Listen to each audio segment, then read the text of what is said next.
hari igihe twibaza ngo kuki abantu bakora ibibi babibona kandi babishaka, ariko reka turebe iyo mpamvu. Kuko abakora ibibi hari igihe bibwira ngo Imana ntabwo indeba, Imana ntindeba. Abantu benshi niko bibwira, kuko batekereza ngo Imana itekereza nk'uko umuntu atekereza. Bakavuga bati ubwo uriya muntu atambona ntabwo ashobora kumenya ibyo ndi gukora, n'Imana ntabwo imbona.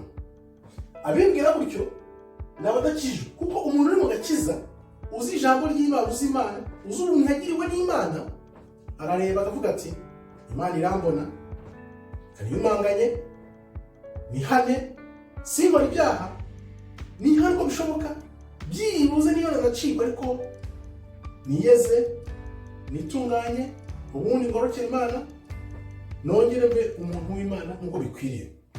Ariko rero harimo abanga agakiza bakakanga, bakavuga bati ndakanze, sinshaka gukizwa ibintu byanyu n'ubuyobe, kandi Imana ntabwo imbona, Imana sirambona ite. Wabwirwa n'iki udafite agakiza?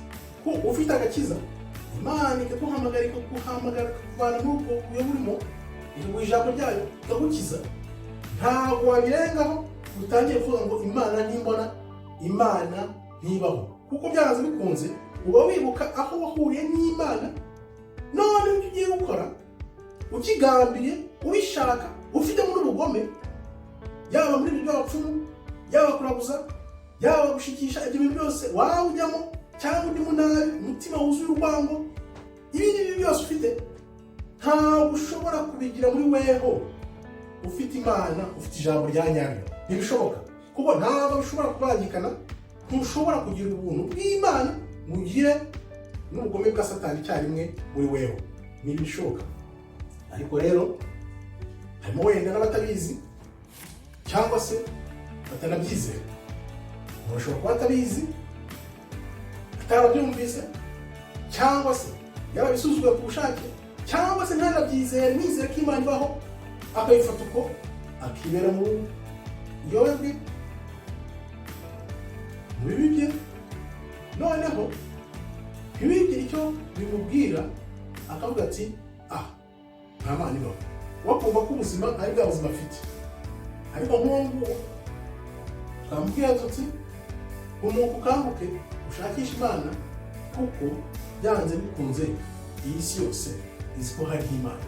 Iyo utazi ko hari Imana rero ukibeshya ngo Imana ntikubona, ahubwo nakubwira nti kanguka wenda urebe ko wamenye ubugingo bwawe. Rero hari abazi ko Imana iriho, banayizera, ariko bakabipinga, ntibabyiteho.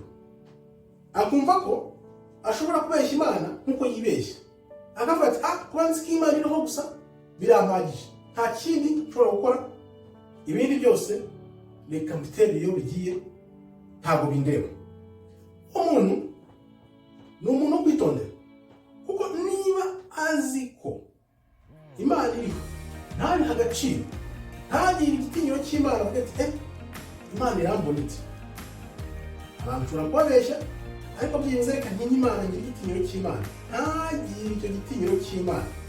Rero umuntu ujya mu bugome bwose, agakora ibishoboka byose kugira ngo ahemuke, umuntu mwirinde, kuko byaze kuza nadahinduka azajya mu irimbukiro ry'ubuziraherezo. Niwo mwanya umukwiye, umutegereje, niba adahindutse ngo yihane, yicuze ibyaha, avuke bundi bushya. Ariko rero hariho n'abandi bazi ko Imana iriho kandi babyitayeho, bafite umuhate wo kumenya Imana birushijeho, kandi bagira igitinyiro cy'Imana.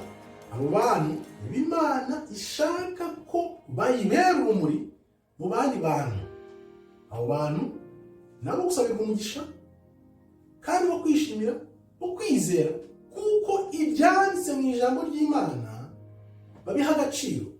Ntabwo ushobora kubangikanya Satani n'Imana, ntibibaho. Ntabwo ushobora kuvuga ngo wizera Bibiliya warangiza ugahishura umurozi nk'urugero, cyangwa se ugahishura umwicanyi, warangiza ugasubira inyuma ukavuga ati ngo wizera Bibiliya. Ahubwo izina ryawe riba ryanditse muri rya rimbukiro rihoraho. Gerageza urebe uko wakwihana, utakanga, urebe ko Imana yakuvana muri rya rimbukiro aho izina ryawe ryamaze kwandikwa, urebe ko wava ibuzimu ukaza ibuntu ugishobora gupfa. Kuko numara gupfa bizaba birangiye, ni hariya nyine uzajya kandi biranditse. Ibyo ni ibintu buri muntu wese azi mu ijambo ry'Imana, ngiri biranditse. Wa munsi ntuzabubora kuvuga ngo iyo mbimenya, kuko ubugomba ukora ngo ugire nabi Imana ibureba. Wa munsi umutima wawe niwe uzakurega, nta nubwo Imana izirirwa icubanza.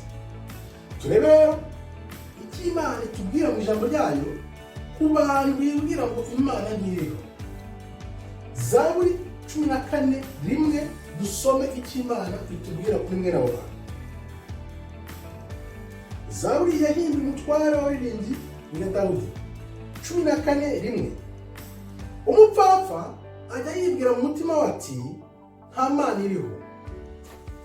Mwene abo bavuga ngo nta Mana iriho, Imana ntindeba, nibo bakora ibyo byaha by'ubugome burenze, bagambiriye ikintu runaka utamenya icyo ari cyo, ariko Imana bakibagirwa yuko ibibareba, ihita ifata rya zina ryawe igashyira he?